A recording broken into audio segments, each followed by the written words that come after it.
जगीरा, मैं तुझसे लड़ नहीं सकती, भाग भी नहीं सकती, पर तुझसे एक माँ बनकर भीख मांग सकती हूँ बहन। मेरे बच्चों को छोड़ दे, बहुत बार तू मेरी गोद उजाड़ चुका है, इस बार तू मुझे माँ बनने दे। मैंने किसी का बुरा नहीं किया, क्या मेरी नेकी का यही इनाम है?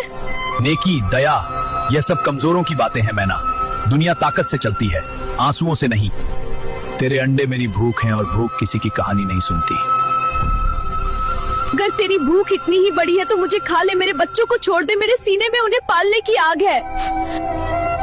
पर तेरे पेट की आग उनसे बड़ी नहीं हो सकती, वो अभी इस दुनिया को जानते भी नहीं, उन्हें तो ये भी नहीं पता कि डर क्या होता है। मैना, तू सोचती है तू पहली माँ है जो रो रही है? हर शिकार रोता है, हर शिकार गिड़गिड़ाता है, पर शिकारी का दिल पत्थर का होता है। पत्थर भी टूट जाते हैं जगीरा, पर माँ का दिल नहीं टूटता, वो बस चुप हो जाता है। अगर तू आज मेरे बच्चों को खा गया तो याद रखना, तू सिर्फ अंडे नहीं खाएगा, तू एक माँ की आखिरी उम्मीद खाएगा।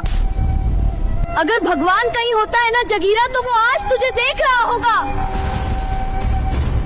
आज तू तय करेगा कि तू सिर्फ शिकारी है या किसी माँ के लिए भगवान।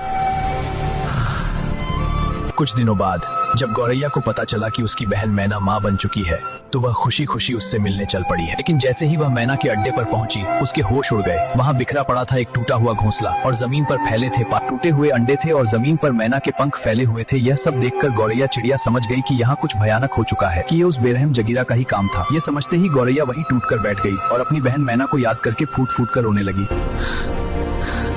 जगीरा, तूने अच्छा नहीं किया। इतना कहकर वह रोती हुई वहाँ से चल पड़ी। रास्ते में एक नागिन माँ ने गौरैया को रोते हुए देखा और बोली, बहन, तुम क्यों रो रही हो? गौरैया चिड़िया ने अपनी बहन मैना की पूरी कहानी उसे सुना दी। इस बेरहम जगीरा का कुछ करना होगा ताकि किसी और माँ की गोद न उजड़ सके। नागिन गौरैया चिड़िया को साथ लेकर पक्षी राज के पास गई। क्या पक्षी राज बदला ले पाएगा या जगीरा की बेरहमी फिर एक नई तबाही लाएगी? सच जानना चाहते हो तो कमेंट में लिखो। पार्ट 3